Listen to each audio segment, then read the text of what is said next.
It is Saturday night. The markets are closed. Silver is sitting at $69.73, and while you are watching this video, something is being set up in the shadows of the global financial system that most silver investors will not see until Monday morning when it is already too late to react cleanly.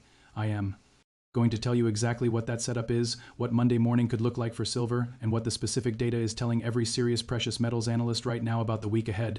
This is the weekend briefing you need before markets reopen. Stay with me.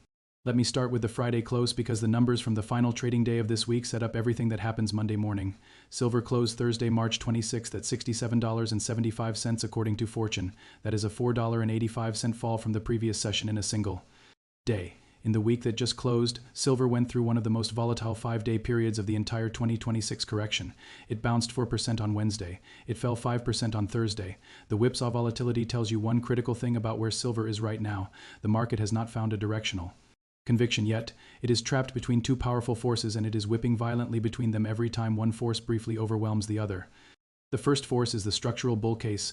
Silver in its sixth consecutive year of supply deficit, industrial demand from solar EVs, and AI growing faster than any supply response can match. Central banks for the first time in modern history treating silver as a strategic reserve asset, the gold to silver ratio at 63:1 against a historical average of 42.50. Physical premiums in real markets holding significantly above the paper price. Light-Heffinance's forecast of $95 to $105 by year-end. Gold Silver's Alan Hibbard expecting $100 plus. Bank of America's $135 to $309 range. These are the forces that make the bull case genuinely compelling from any price below $80. The second force is the near-term bearish pressure, and it is the force that will determine what happens to silver Monday morning specifically. CoinKidX updated their algorithmic model on March 27th with the latest data. Their prediction is stark. Silver will decrease by 6.93% in the next 7 days and reach $64.66 by April 2nd. And by year-end 2026, their model now projects silver reaching $47.33, a 31.87% decrease from current levels. Those numbers represent a dramatic shift from the bullish predictions the same model was making earlier in 2026. And the reason for that shift is the same force that has been driving silver lower since the Federal Reserve's hawkish hold on March 18th, the dollar. Here is what the weekend trap actually is, and why Monday morning could be the moment when that trap springs. During weekend hours, when US markets are closed and volume in silver futures is extremely thin, institutional traders have historically used low liquidity periods to reset price levels without the kind of defense that normal trading volume would provide. This is not a conspiracy. It is documented market behavior that shows up in the data repeatedly. The Commodity Futures Trading Commission's weekly Commitment of Traders report shows how hedge funds and managed money are positioned, and the positioning data updated as of March 26th shows something that is directly relevant to Monday's open. Managed money net long positions have been declining for weeks. The speculative community that drove silver from $30 to $121 has been systematically reducing its silver exposure, and as that reduction continues, the price finds less and less support at each successive level. The critical level that defines whether Monday morning is a trap or an opportunity is the $68 to $69 zone that silver has been orbiting this week. Below $68, the next meaningful technical support is $64 to $65. Below $64, the next support is approximately $62.26, which represents the 200-day moving average. Below that, the analysis published by Finance Magnates and multiple technical services puts the extreme downside scenario at $55 to $58. The weekend trap is this: if institutional selling pressure is applied during thin Sunday night trading and silver opens below $68 Monday morning on volume, the $68 support transforms from a floor into a ceiling, and the path towards $64 to $65 becomes the path of least resistance for the early part of next week. The dollar is the key variable. The dollar index closed Friday near 99. It had touched 100.56 at its highest point during the correction. On Thursday, it pulled back toward 98.5 after the Iran ceasefire proposals from Trump temporarily weakened safe haven dollar flows, but Friday's fall in silver, even as ceasefire hopes remain, tells you that the dollar's strength is now driven by something more structural than just the Middle East war. It is driven by the Federal Reserve's positioning, and the Fed's positioning does not change because of a ceasefire proposal. It changes when the economic data forces a pivot, and the next major economic data that could force that pivot does not arrive until the last week of April, when Q1 GDP estimates are published and the next round of labor market data drops. That means between now and late April, the fundamental macro picture for the dollar does not change. The Fed is holding, rates are stable, dollar is supported, and a supported dollar is the most direct near-term headwind for silver. Now let me tell you what the analysis from the most credible sources is saying about the week ahead. Specifically, Fragold CEO Razesniak Robak told DW this week that he believes the silver price remains very well supported and that permanently high price levels and a complete revaluation are coming. That is the structural bullish view. But BlackRock's March report, written by CFA Christia Kullian, said while gold and silver were entering a more volatile phase, we expect that many of the demand drivers that drove returns will remain. Notice the phrase entering a more volatile phase, that is institutional language for saying the correction is not over. More volatility is expected, and more volatility in a downtrend means more downside tests before the support is confirmed. GBC projects silver in a range of $58 to $88 for 2026. The low end of that range, $58, is a further 16% decline from Friday's close. It is not their prediction that silver will be at $58, but it is their acknowledgement that $58 is within the range of outcomes they consider credible for this year. Frank Schallenberger at Elbwe is the most explicitly bearish credible institutional voice.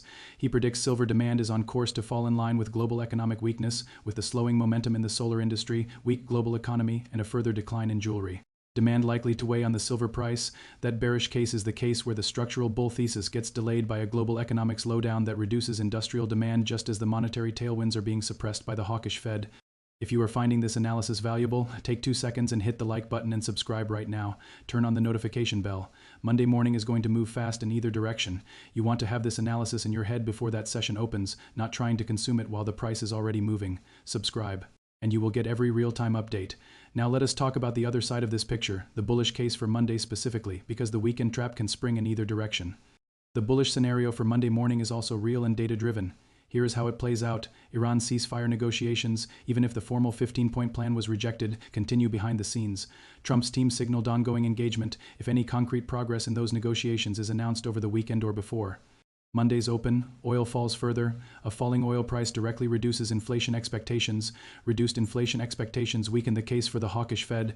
A less hawkish Fed weakens the dollar, and a weakening dollar is directly and immediately bullish for silver, the same mechanism that has been pushing silver down for 10 days reverses and silver could open sharply higher Monday morning. The technical picture also has a bullish interpretation. LightFinance's full technical analysis published this week describes silver as maintaining a bullish uptrend on the longer-term chart. The steepest slump since 2021 has now occurred, which historically means the correction has been large enough to restore the conditions. For the next major leg higher, the consensus forecast from LightFinance remains for growth toward $95 to $105 by year-end. The current price of $69 is below both that target and below the JP Morgan full-year average forecast of $81, if the institutional consensus is right. About where silver ends 2026, buying at $69 represents meaningful upside regardless of what happens Monday specifically. The U.S. excess silver forecast published this week identifies $50 as support with $70 as immediate resistance. A breakout above $70 supported by strong investment demand and industrial orders could trigger a move toward the CME year-end target of $91.23. That breakout above 70 is exactly what Monday's open will test. If silver opens above 70 and holds it on volume, the short-term technical picture improves significantly. If silver opens below 68 on volume, the test of the next support at 64 becomes the near-term story. Here is the honest macro context that wraps around all of this. The Iran war has proved different from historical precious metals bull market conflicts. When the Iran conflict began on February 28th, most analysts expected safe haven demand to push silver higher. Instead, the oil price spike that accompanied the war reignited inflation. Fears, which kept the Fed hawkish, which strengthened the dollar, which pushed silver lower even as the war escalated. Silver has fallen from $94 when the war began to $69 today, down 26% during an active military conflict in the world's most important oil-producing region. That counterintuitive behavior reflects the specific macroeconomic configuration of 2026, where the inflationary consequences of the war are more immediately powerful than the safe haven demand. But that configuration has limits. It is sustainable only as long as the U.S. economy does not deteriorate enough to force the Fed's hand. When the deterioration crosses a threshold where the Fed can no longer prioritize inflation control over growth support, the pivot happens, and the pivot is the moment when everything about the macro configuration flips. Dollar weakens, real rates fall. Silver's monetary story reasserts itself alongside its already compelling industrial story, and the move from $69 toward $95, $105, and beyond happens. The question is not if that pivot happens. The economic data trend, GDP declining, jobs negative, consumer sentiment falling, housing stalling, says the pivot is coming. The question is when, and the honest answer is that nobody knows the exact timing, but the convergence of the fiscal year-end flows, the Q1 GDP data release in late April, and the next FOMC meeting in early May all represent potential catalyst windows where the timing question starts to get answered. For the weekend and Monday specifically, here is the framework I want you to take into the market open. Watch the dollar index. If it continues below 98.5 into Sunday night trading, that is a supportive signal for Monday's silver open.